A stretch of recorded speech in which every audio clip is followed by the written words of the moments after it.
찬송가 109장 고요한 밤 거룩한 밤 중심으로 주일 예배를 하나님께 드리겠습니다.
하나님의 영이시니 예배하는 자가 신령과 진정으로 예배할지니라. 아멘.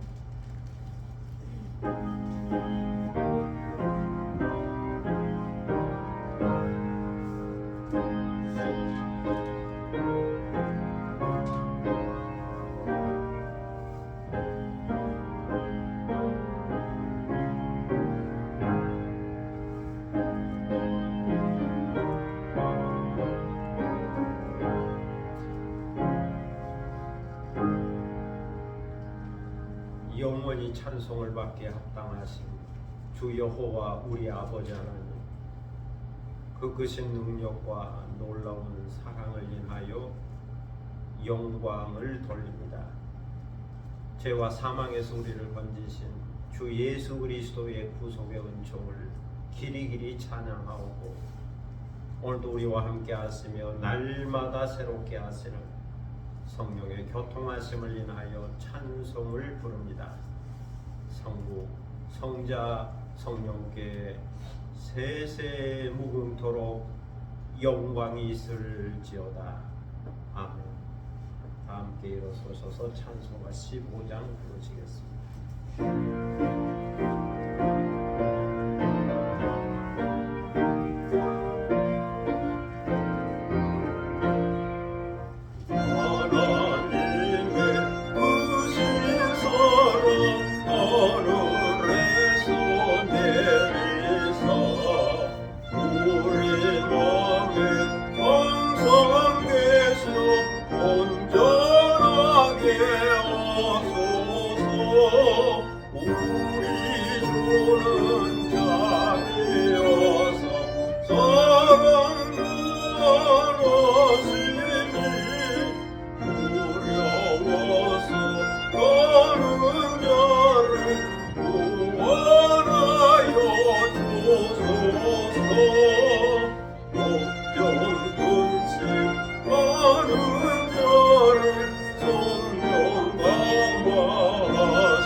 겸비한 마음으로 참여 기도를 하나님께 드리겠습니다.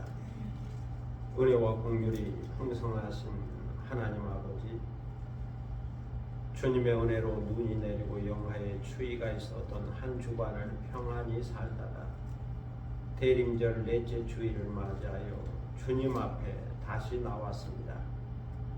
주님의 오심을 기다리고 기대하고 환영하고 영접하는 마음으로 주님의 그 놀라운 영광을 바라보며 주님 보좌 앞에 나왔습니다. 이제 찬송을 부르며 참여하오니 저희들을 긍휼히 여겨주시고 영접하여 주시기를 기도하옵나이다. 하나님 아버지, 거룩하시고 의로우신 하나님 앞에 서 있는 저희들의 모습은 거룩하지 못하고 의롭지 못합니다. 생각해보면 저희들은 매 순간마다 주님의 은혜와 사랑 가운데 살고 있습니다. 그러나 저희들은 은혜 받지 못한 자인 것처럼, 사랑받지 못한 자인 것처럼, 하나님의 자녀가 아닌 자인 것처럼, 믿음이 없는 자인 것처럼, 소망이 없는 자인 것처럼, 불행한 자인 것처럼 생각하고 살았음을 고백합니다. 그러다 보니 때로 정직을 잃었고 감사를 잃었으며 기쁨을 잃었고 평안을 잃었고 감격을 잃었고 소망을 잃었습니다. 때로 내 소견에 오른 대로 불신앙적인 것을 선택하며 살았습니다. 하나님 아버지, 저희들은 성령을 따라 의의 열매를 맺으며 살아야 하고 진리 안에서 자유인으로 살아야 한다는 사실을 알면서도 때로는 죄의 노예가 되고 때로는 물질의 노예가 되고 때로는 욕심의 노예가 되고 때로는 정죄의 노예가 되고 때로는 분노의 노예가 되어 살았음을 고백합니다.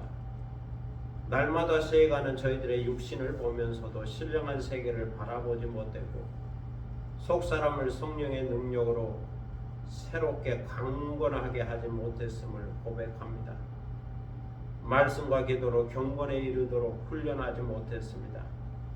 내 눈 속에 들보는 보지 못하고 다른 사람의 눈 속에 티끌을 보면서 탓하고 비난하고 정죄하며 살았습니다. 나를 부인하고 나의 십자가를 지고 주님을 따르는 주님의 제자가 되어야 하겠지만 인본주의와 형식주의와 율법주의에 매여 살았음을 고백합니다. 소유 중심적으로 살다 보니 존재 중심의 중요성을 깨닫지 못했고 주님 안에서 새로운 존재로 살지 못했습니다. 하나님의 나라와 그 위에 가치를 두고 살지 못했습니다. 주님 주신 은사와 재능과 달란트를 잘 활용하지 못했고 주님의 영광을 위하여 선하게 사용하지 못했습니다. 이 시간이 모든 죄악과 허물을 고백하고 참회하오니 저희들을 용서하여 주시고 새롭게 하여 주옵소서. 주의 정직한 영으로 저희들을 거룩하게 하시고 자원하는 심령을 회복시켜 주옵소서. 지금은 주님과 나만이 아는 죄들을 생각하며 묵묵히 참회의 기도를 계속합니다.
모든 사람이 죄를 범하였음에 하나님의 영광에 이르지 못하더니 그리스도 예수 안에 있는 성령으로 말미암아 하나님의 은혜로 값없이 의롭다 하심을 얻은 자 되었느니라.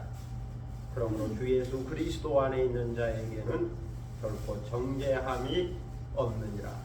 아멘. 사도신경으로 우리의 신앙을 고백하겠습니다.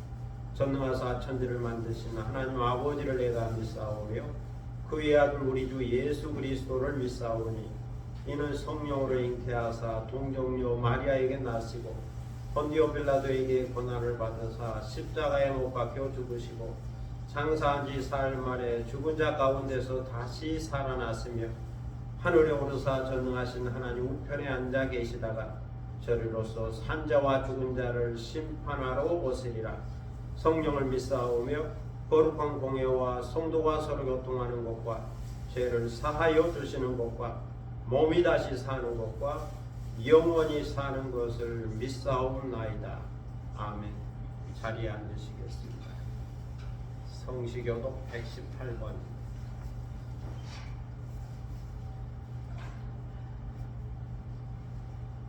성시교독 118번 구주강의 네 번째 말씀을 함께 교독하도록 하겠습니다. 나는 시온의 의가 빛같이 예루살렘의 구원이 햇불같이 나타나도록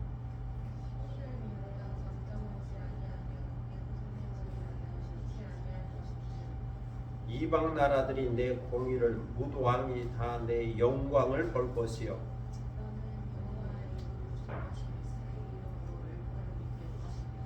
너는 또 여호와의 손에 아름다운 관, 내 하나님의 손에 왕관이 될 것이라.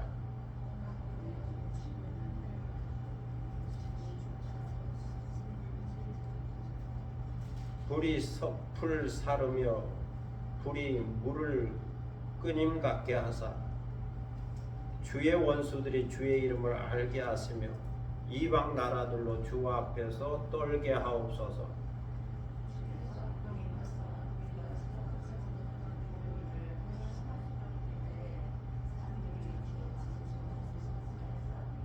주 외에는 자기를 앙망하는 자를 위하여 이런 일을 행한 신을 예쁘도 들은 자도 없고 귀로 들은 자도 없고 눈으로 본 자도 없었나이다. 아멘. 찬송가 117장 부르시겠습니다.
이 시간은 다 함께 기도하는 시간입니다. 오늘 예배를 위하여 기도할 수 있기를 바랍니다. 대림절 넷째 주일 주님의 오심을 기다리고 준비하고 영접하는 시간, 기쁨으로 영접하여 구원의 은혜를 받게 해달라 기도하고, 또 경건한 예배를 드리는 중에 성령의 임재와 능력과 권능을 경험하게 해달라고, 또 말씀을 통하여 은혜 받고 새롭게 깨닫는 시간 되게 해달라고 기도할 수 있기를 바랍니다. 교회와 나라와 민족과 성도를 위하여 중보기도 하시고, 또 개인적인 기도 제목이 있을 겁니다. 가정과 자녀들과 일터와 산업과 기업과 또 하고 있는 일들과 계획과 비전을 놓고 기도하겠습니다. 하나님의 때에 하나님의 방법으로 모든 것이 합력하여 선을 이루고 또 성취되는 역사가 있기를 위하여 기도할 수 있기를 바랍니다. 자기 기도가 자기 귀에 들릴 정도로 조용히 소리내어 함께 기도하겠습니다.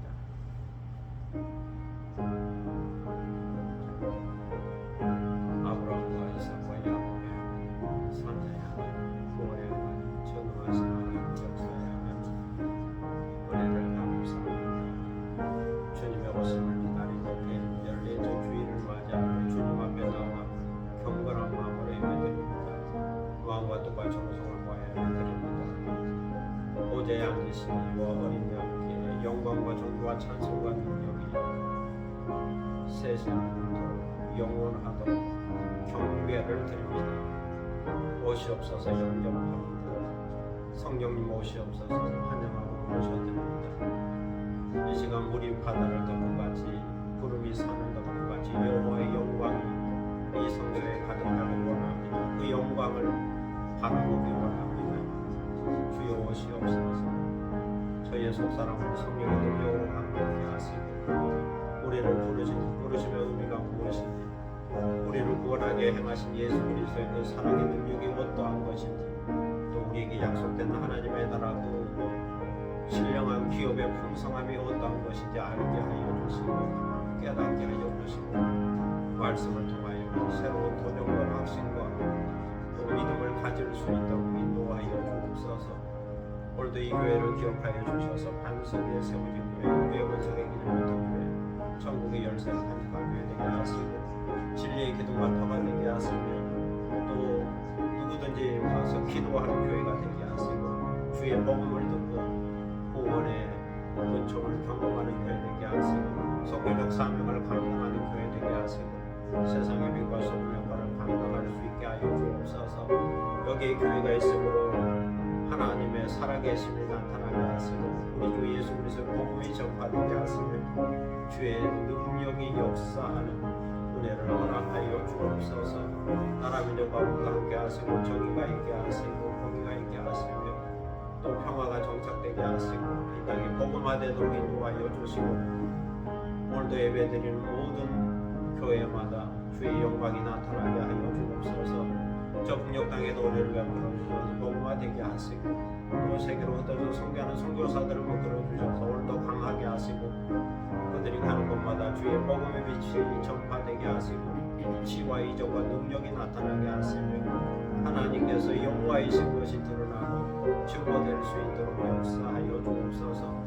세계도처의 기근과 질병과 테러와 전쟁의 소문이 자연재해와 기후변화와 또 여러가지 아픔과 고통과 신음의 소식이 싸우니 그 땅에서 고통당한 자들을 불쌍히 여겨주시고 주의 의뢰의 해를 비춰주시기를 기도드립니다. 전쟁이 종식되게 하시고 평화의 시대가 오게 하시며 굶는 자들에게 먹을거리가 제공되게 하시고 또 의약품이 필요한 자에게 의약품이 제공되게 하시고 또 많은 선교적 NGO를 통하여 주의 귀한 선한 사업들이 이루어지도록 역사하여 주옵소서.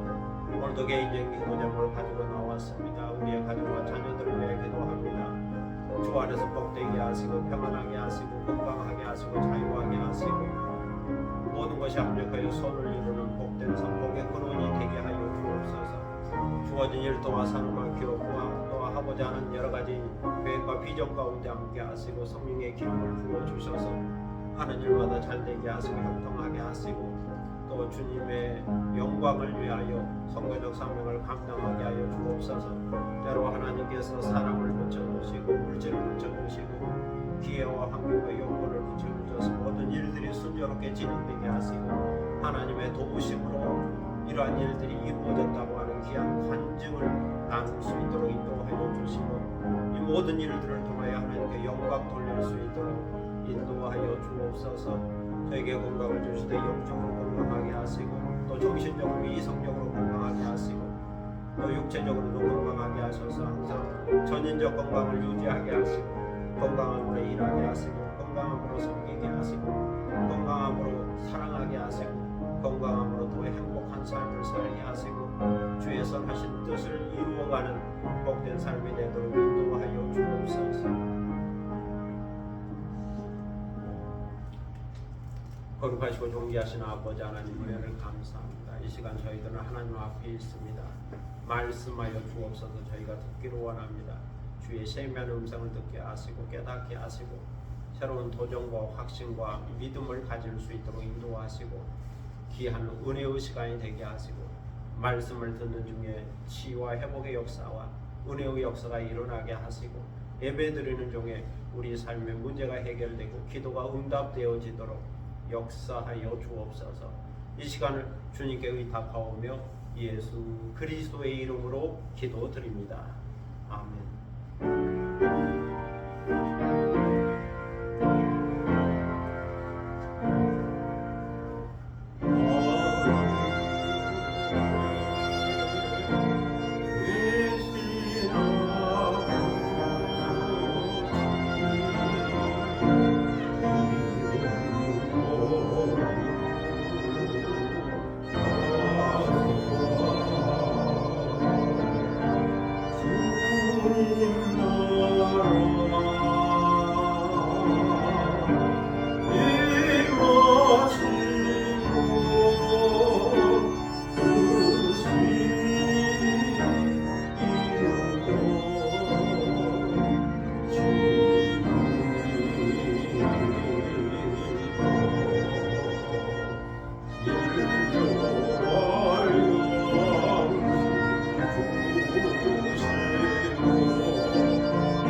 하나님 말씀은 사도행전 1장 6절로 11절입니다.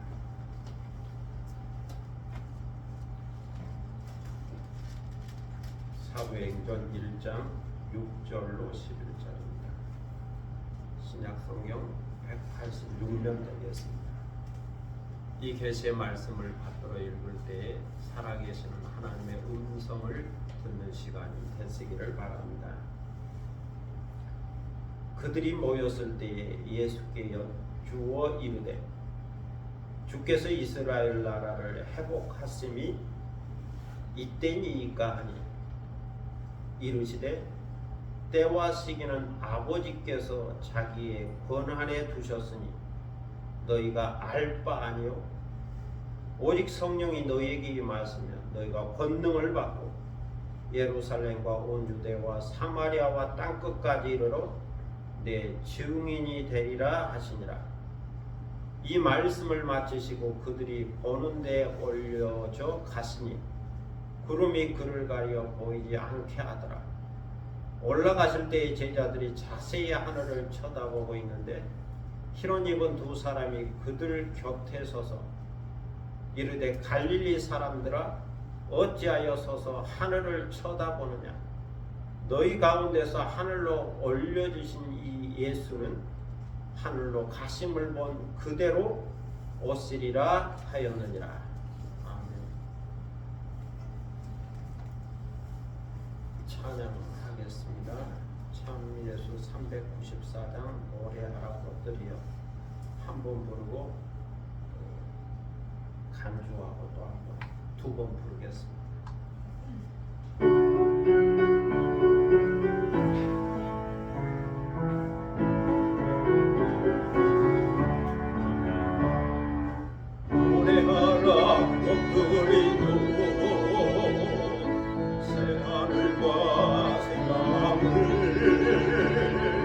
찬양하라 은빛 날개여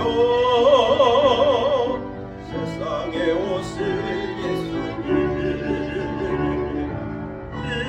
인장미와 백합 꽃을 흔들며 만우리니 아멘 주 예수여 오시옵소서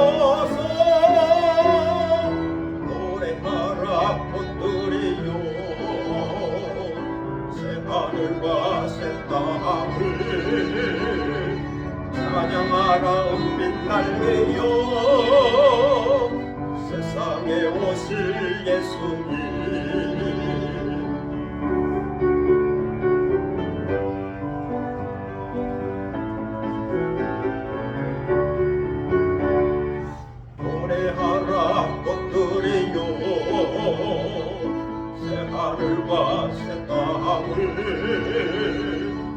찬양하라 웅긴 날개여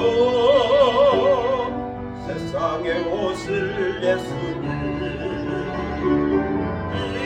인장미와 백합꽃을 흔들며 마주오리니 아멘 주 예수여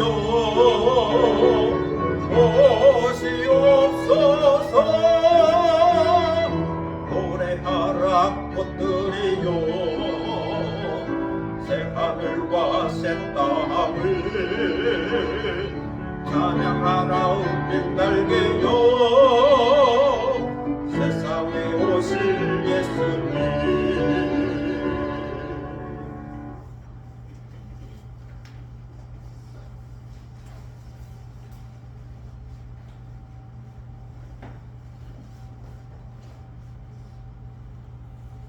독일의 철학자요, 과학자요, 작가요, 시인이었던 요한 볼프강 폰 괴테는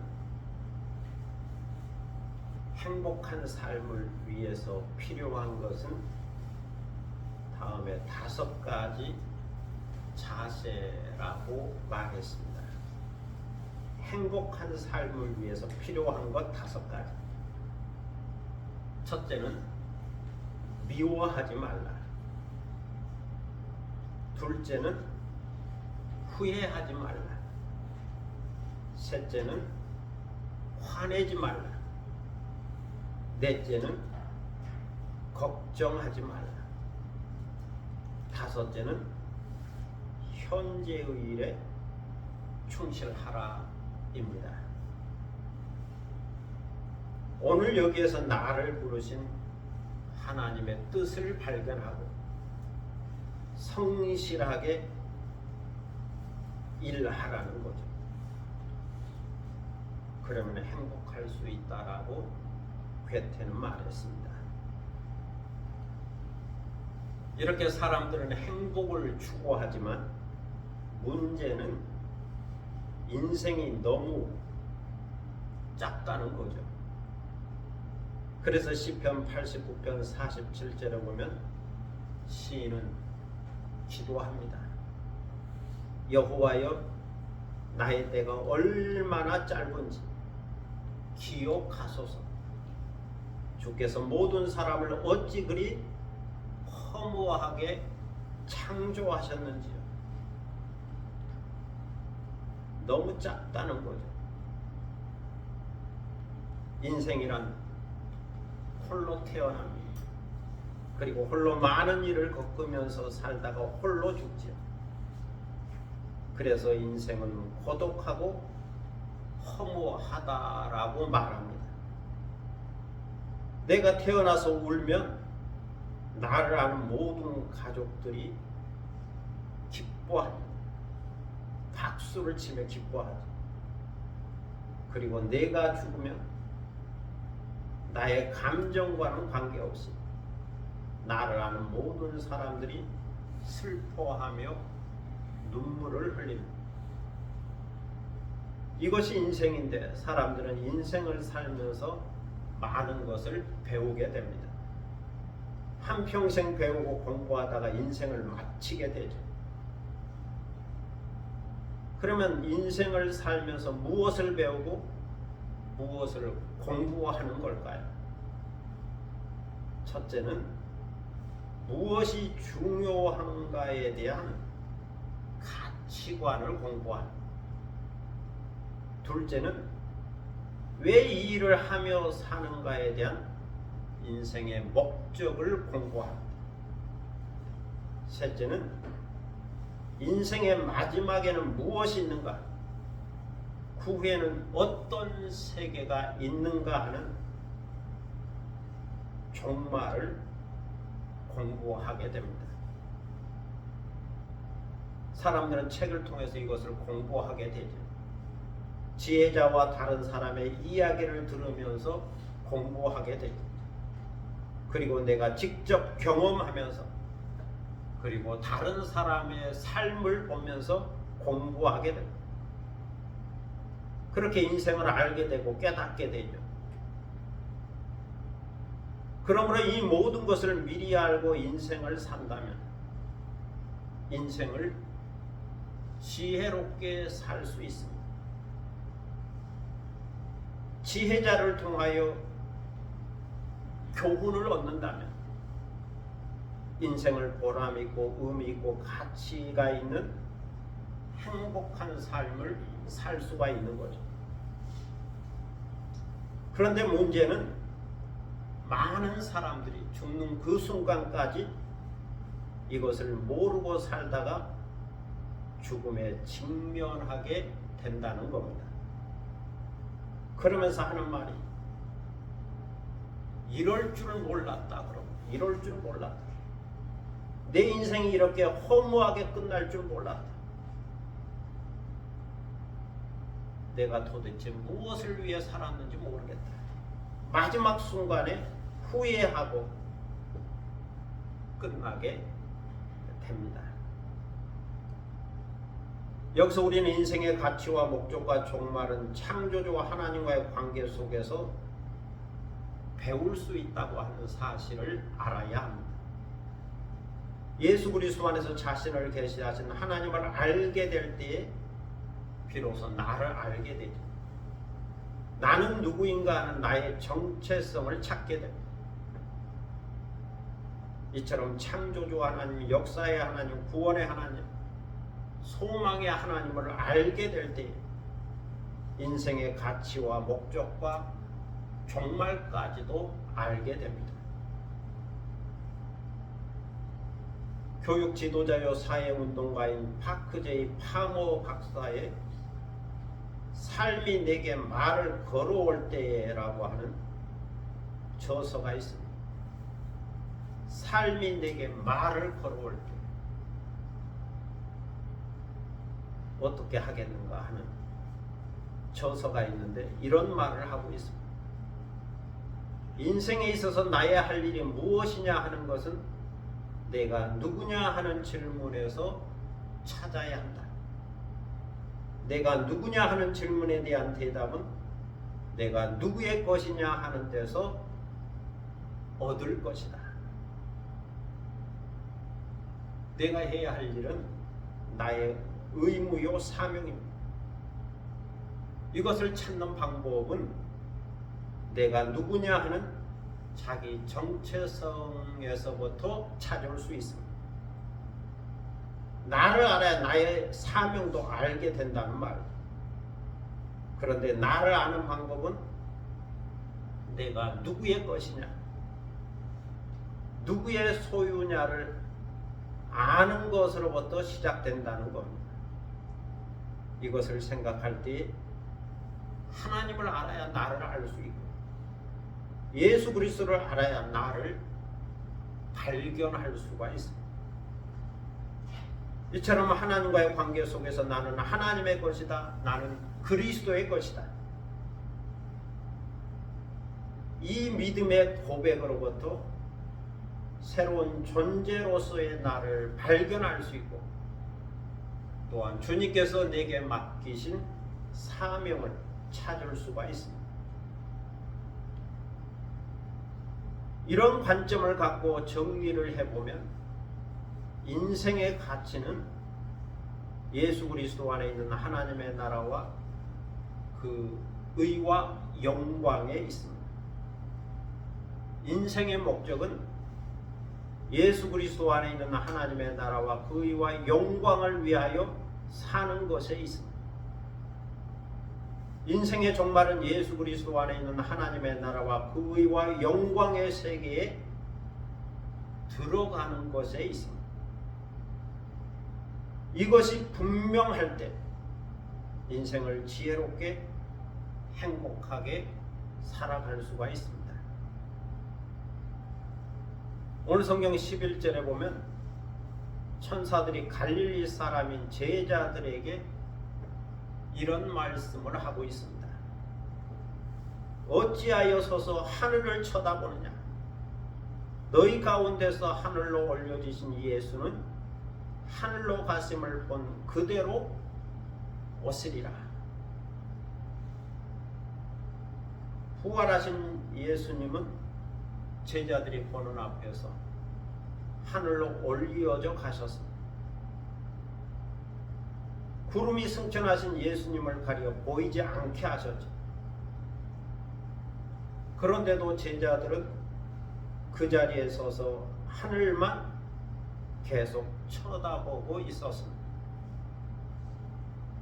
분명히 예수님께서 그들에게 당부한 것이 있고 그들이 해야 할 사명이 있음에도 불구하고 머뭇거리며 그저 하늘만 쳐다보고 있었다는 겁니다. 예수님은 승천하시고 이제 더 이상 보이지 않는데 여전히 하늘만 쳐다보고 있었다. 이런 제자들의 모습이 답답했는지 천사들이 말하게 된 거죠. 어찌하여 서서 하늘만 쳐다보고 있느냐? 왜 손 놓고 하늘만 쳐다보고 있느냐? 예수 그리스도는 하늘로 가심을 본 그대로 오실 것이다. 때가 되면 다시 오실 것이다. 그러니 다시 오시기 전에 너희에게 말씀한 것이 있고 명령한 것이 있으니 그것을 행하여야 하지 않겠느냐. 주 예수 그리스도께서 너희에게 말씀하신 것이 있고 분부한 것이 있고 명령한 것이 있고 너희들이 해야 할 사명이 있으니 주님 다시 오실 때까지 그것을 행하여야 한다는 말이죠. 사도행전 1장 4절로 5절에 보면 예수님께서 제자들에게 분부하셨습니다. 예루살렘을 떠나지 말고 내게서 들은 바 아버지께서 약속하신 것을 기다리라. 요한은 물로 세례를 베풀었으나 너희는 몇 날이 못되어 성령으로 세례를 받으리라. 여기에 보면 예수님은 아버지의 약속하신 것을 기다리라고 말씀하고 있습니다. 아버지의 약속하신 것을 기다리라. 그러면 아버지의 약속하신 것은 무엇일까요? 그것은 성령입니다. 예루살렘을 떠나지 말고 예루살렘에 머물러 있으라. 그리고 기다리라. 아버지의 약속하신 성령을 기다리라. 성령 강림을 기다리라. 이처럼 성령 받을 때까지 기다리라고 말씀하고 있습니다. 그래서 기다림은 믿음입니다. 기다림은 사랑입니다. 기다림은 소망입니다. 기다림은 인내입니다. 너희는 기다리라. 이렇게 기다리는 것이 기독교입니다. 말씀을 기다리고 은혜를 기다리고 주님의 오심을 기다리고 성령을 기다리고 주님의 재림을 기다리고 하나님의 약속을 기다리고 신령한 세계를 기다리고 하늘이 열리는 것을 기다리고 하나님의 영광을 기다리고 아버지의 약속하신 말씀을 믿고 소망하고 사랑하는 마음으로 기다리고 사모하고 기도하는 것이 그리스도인의 자세라고 말할 수 있습니다. 그런데 문제는 예수님의 생각과 제자들의 생각이 다르다는 것에 있습니다. 마음이 다르고 관심이 다르고 관점이 다른 거죠. 예수님은 하나님의 나라를 말씀하고 계시는데 제자들은 이스라엘 나라의 회복을 생각하고 있습니다. 예수님이 영적인 나라를 생각하고 계시는데 제자들은 물질적인 나라, 세상의 정치와 경제를 생각하고 있습니다. 예수님은 면달이 못되어 아버지의 약속하신 성령으로 세례를 받으라 말씀하고 계시는데 제자들은 이스라엘이 로마에서 해방되는 정치적인 때를 생각하고 있습니다. 그래서 제자들은 그런 생각 속에서 그때의 이스라엘 나라가 회복되겠습니까? 라고 예수님에게 질문했습니다. 우리에게 성령이 임하고 우리가 성령으로 세례를 받으면 그때의 이스라엘 나라가 회복되는 겁니까? 정치가 온전해지는 겁니까? 성령이 임하면 세상이 바르게 되는 겁니까? 우리가 지금 로마의 식민지가 되어 살고 있는데 로마로부터 우리가 해방될 수 있겠습니까? 정치적으로 자유할 수 있겠습니까? 이스라엘 나라가 회복되겠습니까?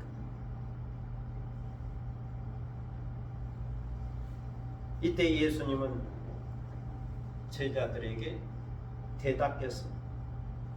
때와 시기는 아버지께서 자기의 권한에 두셨으니 너희가 알 바 아니요. 때와 시기는 아버지께서 자기의 권한에 두셨다. 그러니 너희 알 바가 아니라고, 알려고 하지 말라라고 말씀하셨죠. 주님께서 이렇게 말씀하셨으니 예 하고 대답하면 되겠는데 사람들은 그렇지를 못합니다. 제자들뿐만 아니라 역사 속에 사는 많은 사람들은 때와 시기에 관한 관심이 많습니다. 정치적인 때, 경제적인 때, 성공하는 때, 그리고 더 나아가서는 종말의 때까지 관심이 많습니다. 오늘날로 얘기하면 누가 대통령이 될 것인지, 다음에는 누가 될 건지, 다음에는 누가 될 건지, 정치가 어떻게 될 건지 거기에 관심이 많지. 종말이 있다고 그러는데 그때가 언제인지, 그날과 그 시가 언제인지 거기에 관심이 많습니다.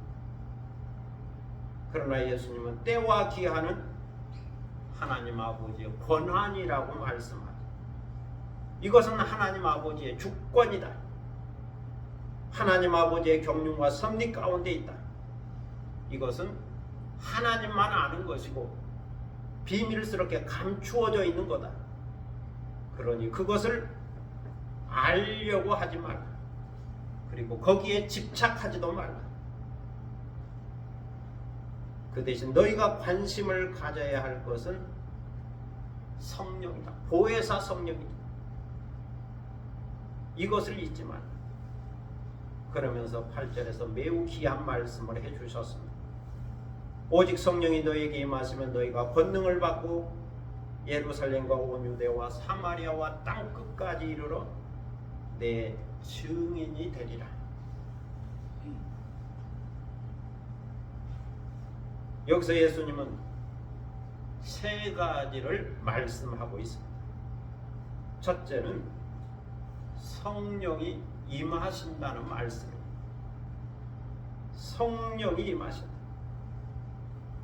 이것은 성령 강림이죠. 성령의 충만, 성령의 내주하심과 성령의 기름 부음 받으심이 함께 나타난다는 겁니다.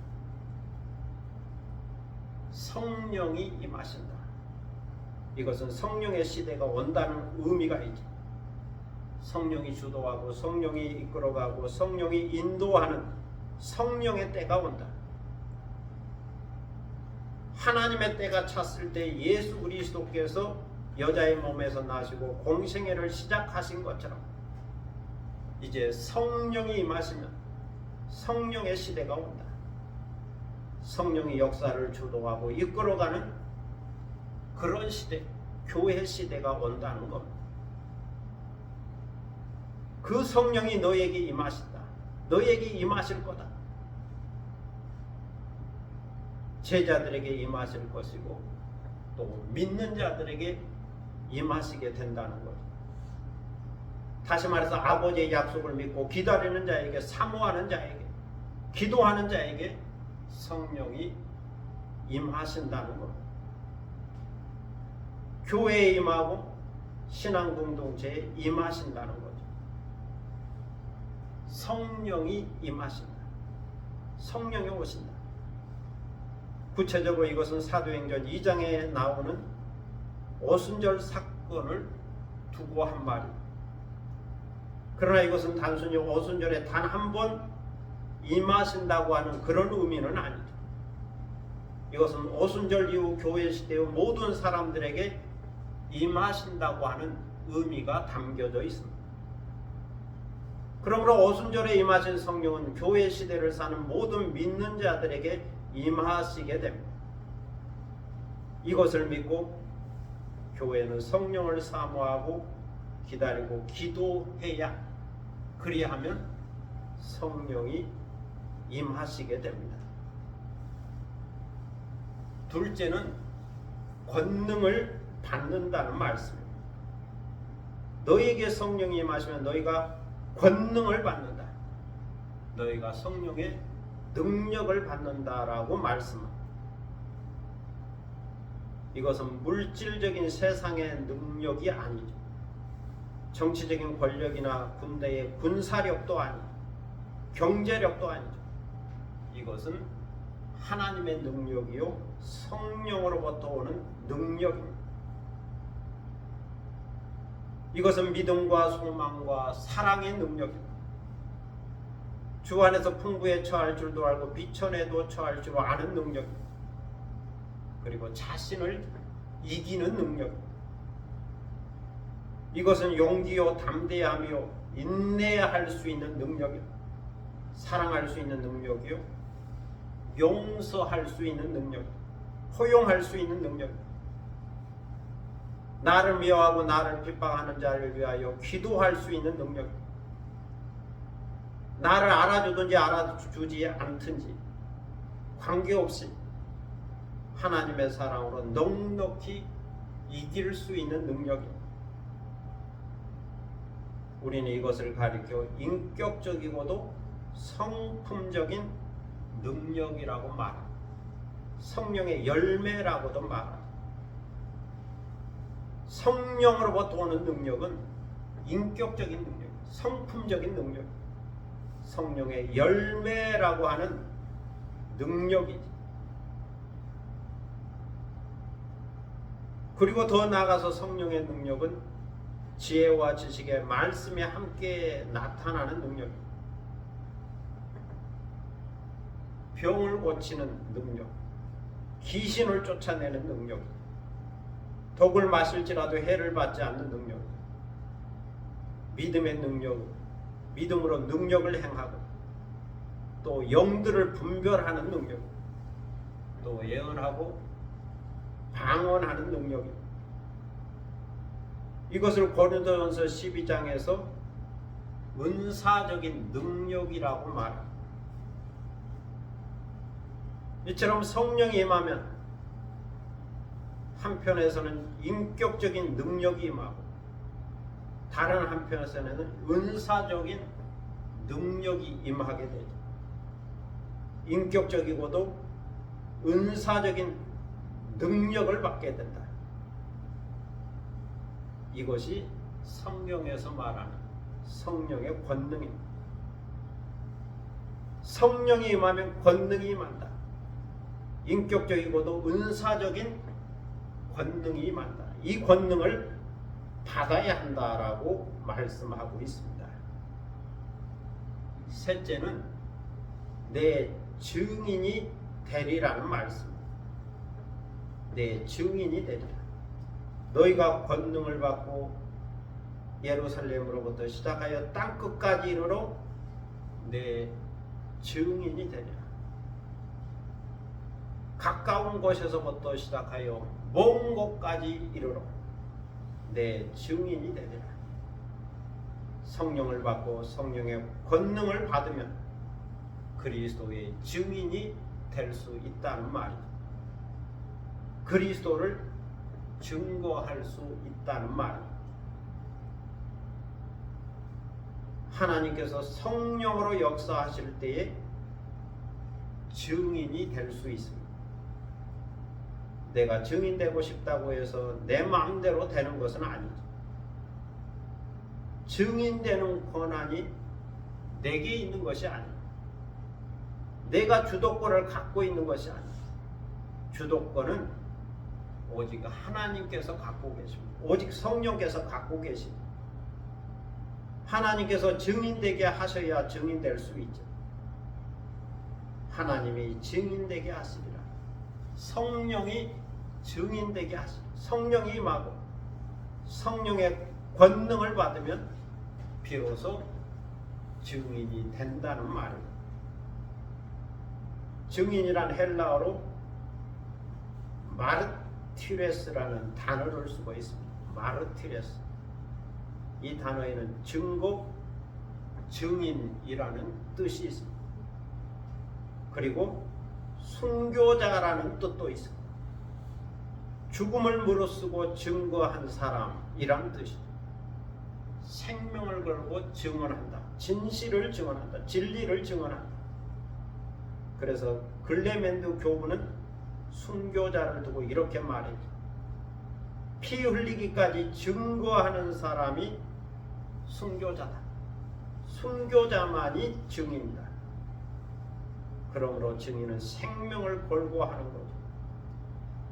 이처럼 주님의 증인은 때로는 말씀으로, 때로는 삶으로, 때로는 죽음으로, 때로는 순교로 할 수 있다는 겁니다. 예수님은 제자들에게 이 말씀을 분부하시고 그들이 보는 앞에서 올려져 가셨죠. 승천하셨죠. 그러자 구름이 그를 가려 보이지 않게 되었습니다. 이렇게 승천하신 예수님을 제자들이 쳐다보고 있었죠. 예수님의 모습이 더 이상 보이지 않는데도 그들은 계속 하늘만 쳐다보고 있었습니다. 그것을 보고 흰 옷 입은 두 사람이 그들 곁에 서서 말했지. 두 종류의 말씀을 하셨습니다. 첫째는 어찌하여 서서 하늘을 쳐다보느냐라고 물으셨죠. 무엇 때문에 멍하니 하늘만 쳐다보고 있느냐. 이제는 정신을 차리고 현실로 돌아오라는 말씀이죠. 현실로 돌아오라. 예수님의 말씀을 생각하고 가서 기다리라. 그리고 말씀하신 대로 성령이 임하고 권능을 받거든 주님의 증인이 되라. 주님의 지상 명령을 실천하라는 말씀입니다. 마태복음 마지막 장에 있죠. 가서 복음을 전파하고 제자 삼으라. 아버지 아들과 성령의 이름으로 세례를 주라. 그리고 주님께서 분부한 모든 것을 가르쳐 지키게 하라. 주님 오실 그때까지 중단하지 말고 이 일을 계속하라. 이것이 너희를 향한 주님의 명령이고 너희에게 맡겨진 사명이다. 주님 오실 때까지 이 사명을 감당해야 한다는 겁니다. 손 놓고 하늘만 쳐다보면 안 되고 주님이 맡기신 사명을 감당하라. 둘째는 주님이 다시 오신다는 말씀입니다. 너희 가운데서 하늘로 올려주신 예수는 하늘로 가심을 본 그대로 오시리라. 바로 여기에 종말론적인 재림 신앙이 있습니다. 초림이 있고 부활이 있고 승천이 있는 것처럼 다시 오시는 주님의 재림이 있다는 겁니다. 주님께서 다시 오신다. 본 그대로 오시리라. 하늘로부터 다시 오시리라. 이것을 천사들은 말씀하고 있습니다. 이것을 요한계시록 22장 20절에 보면 이렇게 말씀하고 있습니다. 이것들을 증언하시니가 이르시되 내가 진실로 속히 오리라 하시거늘 아멘 주 예수여 오시옵소서. 내가 진실로 속히 오리라. 주님께서 말씀하자 지상의 교회와 성도들과 요한이 응답한 거죠. 아멘 주 예수여 오시옵소서. 이 말씀은 아람어로 마라나타라고 해요. 마라나타를 번역한 말이죠. 마라나타. 그래서 마라나타는 초대교회의 신앙 고백, 성령을 받은 성령으로부터 시작된 초대교회의 신앙 고백, 아주 귀한 신앙 고백, 그것이 마라나타. 아멘 주 예수여 오시옵소서. 이것을 우리는 고린도전서 16장 22절에서도 살펴볼 수 있습니다. 우리 주여 오시옵소서. 사도 바울이 기록한 말씀이죠. 우리 주여 오시옵소서. 그만큼 초대교회는 마라나타를 믿었고 또 간절한 마음으로 고백했습니다. 주 예수여 오시옵소서. 이것이 고난과 박해 시대에 살았던 교회와 성도들의 종말론적인 신앙 고백이었습니다. 초대교회는 이 마라나타의 종말론적인 믿음의 능력으로 그 모든 박해와 고난을 이겨냈죠. 순교하면서까지 오래 참을 수 있었죠. 충성할 수 있었죠. 그러므로 마라나타는 예수님의 재림을 사모하는 초대교회 성도들의 뜨거운 열망과 믿음과 기도가 담겨져 있습니다. 마라나타 우리 주 예수 그리스도여 오시옵소서. 왜냐하면 우리는 당신의 권세와 의로운 심판이 완전히 드러나기를 간절히 바라고 있기 때문입니다. 바로 여기 초대교회와 고난받는 성도들의 소망의 근거가 있고 믿음과 인내의 원동력이 있습니다. 그리고 우리의 원수를 갚아달라고 하는 탄원의 기도가 있습니다. 내가 속히 오리라. 주 예수여 오시옵소서. 그래서 우리는 종말의 때를 살고 있습니다. 내가 개인적으로 죽으면 별세하면 개인적인 종말이고, 주님이 다시 오시면 역사의 종말이죠. 우주의 종말이죠. 그래서 개인적인 종말과 우주의 종말 속에 있는 거죠. 이미 이루어진 것과 아직 이루어지지 않는 그 공백 기간에 오늘의 시대를 우리가 살고 있는 겁니다. 종말은 항상 있는 거죠. 개인적으로 경험하든지 주님께서 다시 오시든지 종말은 항상 존재하고 있다. 그것을 우리가 깨달을 수 있습니다. 성도 여러분, 기독교는 기다림의 종교입니다. 하나님의 약속을 기다리는 종교입니다. 먼저 우리는 대림절 기간을 통하여 성탄절을 기다립니다. 주님의 오심을 기다립니다. 임마누엘을 기다립니다. 다음으로 우리는 성령을 기다립니다. 보혜사 성령 강림을 기다립니다. 성령의 열매와 성령의 은사를 기다립니다. 마지막으로 우리는 주님의 재림을 기다립니다. 인자의 때와 인자의 오심을 기다립니다. 흰옷 입은 천사의 증언처럼 성천하신 예수 그리스도는 하늘로 가심을 본 그대로 다시 오실 겁니다. 이제는 강한 자로 오실 것이요 심판자로 오실 겁니다. 오늘도 이렇게 깨닫고 아버지 약속하신 주님의 오심 임마누엘을 기다리고 또 성령의 강림을 기다리고 성령의 권능을 받아서 주님의 증인이 되고 더 나아가서는 다시 오시는 주님의 재림을 기다리며 종말론적 세계관을 갖고 살아가는 여러분이 되시기를 축복합니다. 기도하겠습니다. 사랑의 아버지 하나님, 은혜를 감사합니다. 우리가 오랜 시간 동안 요한복음 말씀을 들었습니다. 복음서가 끝나고 그 다음은 어떻게 되는가?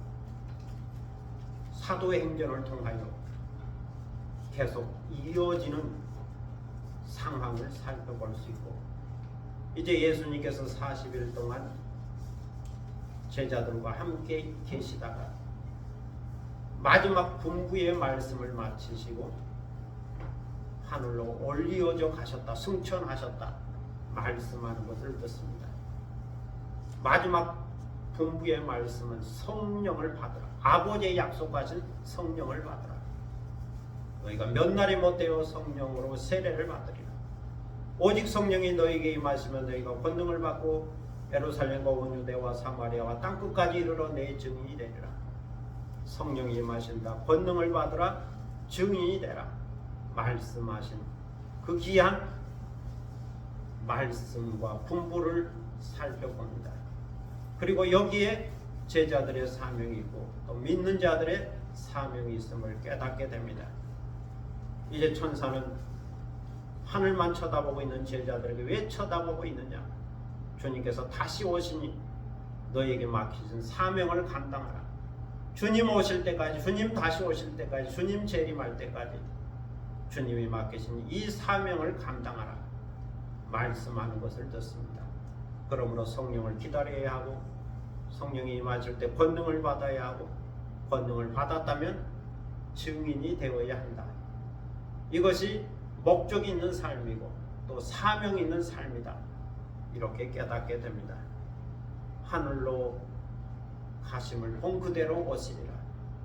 초대교회 성도들이 마라나타 주 예수여 오시옵소서 이 종말론적 신앙 고백을 갖고 살았던 것처럼 저희들도 이러한 재림 신앙 갖게 하시고 종말론적 세계관을 갖고 살게 하여 주옵소서.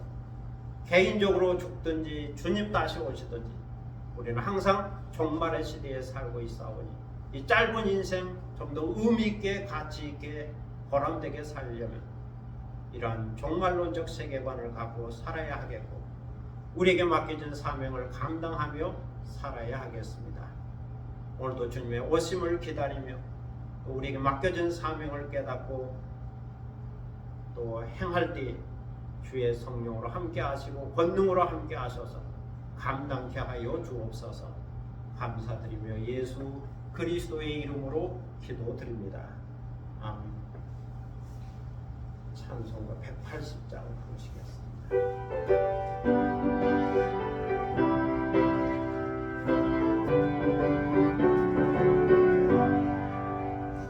하나님의 나팔 소리 전국 분동할 때에 예수 영광 중에 부름하시고 전사들을 세계 만국 모든 곳에 보내고 구원받은 성도들을 보내.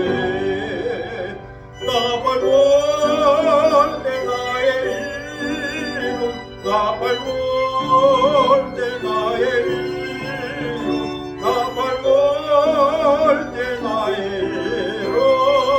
부를 때에 잡지 장명하겠네. 무덤 속에 잠자는 자 그때 다시 일어나 영화로운 부활승이 오르네. 주가 택한 모든 성도 구름 타고 올라가 공중에서 주의 얼굴 배우네.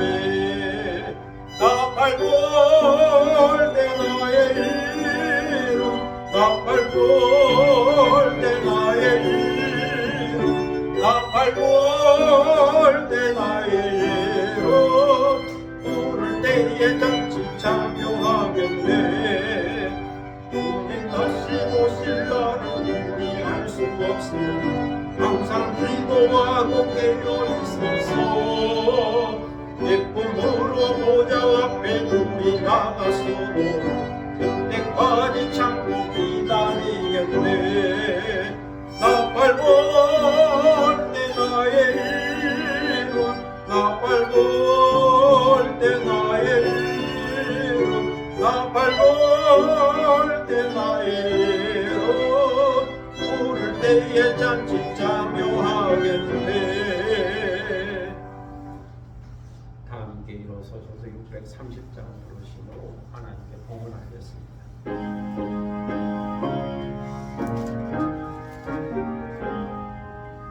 진리와 생명 내세 이 몸을 바치 옵니다. 믿음과 소망 사랑에 참마음 내게 하소서. 아멘. 봉기도 드리겠습니다. 만복의 근원 되시는 아버지 하나님 은혜를 감사합니다. 복 주심하고 약속한 귀한 성일이요 대림절 넷째 주일에 주님 앞에 나와 경배를 드립니다. 주님 앞에 나올 때에 빈손 들고 나오지 않게 하시고 귀한 예물을 정성껏 준비하였다가 드리게 하시오니 감사를 드립니다. 주일원금을 드립니다. 11조금을 드립니다. 감사금을 드립니다. 성교금을 드립니다. 기타 원금을 우리 마음의 뜻과 정성을 모아드립니다. 주님을 사랑하는 마음으로 헌신과 충성의 마음으로 예물을 드립니다. 또 우리의 기도의 제목과 소원을 담아 예물을 드립니다. 그러니 이 예물을 받으시고 헌명하여 주시며 하나님 앞에 향기로운 예물이 되도록 성령의 기름을 부어 주옵소서. 오늘 우리가 드린 예배를 더욱더 값지게 하고 아름답게 하고 풍성하게 하고 빛나게 하는 예물이 되게 하여 주옵소서.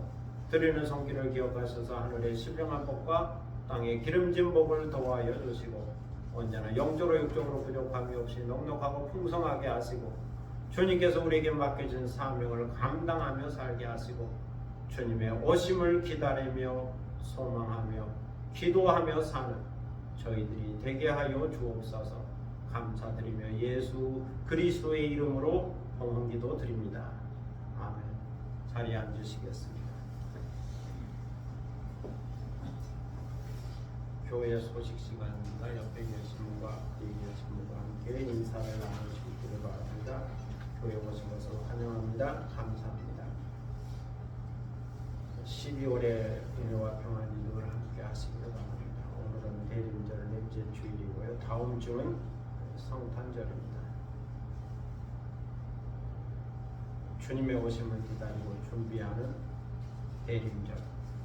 그래서 기쁜 마음으로 성탄을 영접할 수 있기를 바랍니다. 또 항상 기뻐하고 쉬지 말고 기도하고 범사에 감사하는 성도들이 되시기를 바라고 또 날씨가 추워졌는데 건강할 수 있기를 바랍니다. 그리고 연말 주님의 은혜로 잘 마무리하고 새해를 준비할 수 있기를 바랍니다. 시암편 낭송하겠습니다.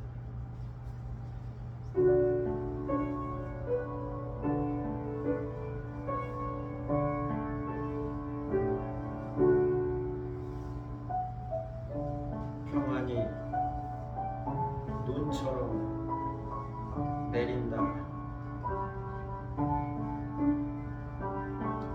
태양계를 한 바퀴 도는 결승점 앞에서 지구의 시간은 강물처럼 흐르고 열차처럼 달린다. 주님을 기다리는 대림절, 크리스마스 트리에 불빛을 밝히고 세상에 비치신 주님을 영접하는 거룩한 시간에 임마누엘의 은총이 내린다.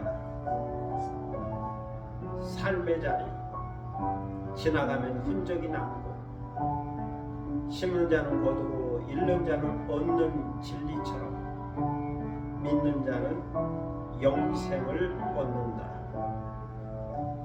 누구는 채웠다는 감사, 누구는 잃었다는 불평. 그것은 선택의 결과. 목적 있는 삶에는 자유와 행복이 있다. 한 해를 어떻게 살았는지 존재감에 놀라워하면서도 어깨를 토닥이는 주님의 손길에 위로를 받는 12월. 평안이 눈처럼 내린다. 감사합니다. 이제 다 함께 일어서셔서 찬송가 125장 부르시겠습니다.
지금은 주 예수 그리스도의 무한하신 은혜와 아버지 하나님의 극진하신 사랑과 성령의 감동과 교통하심과 충만케 하심이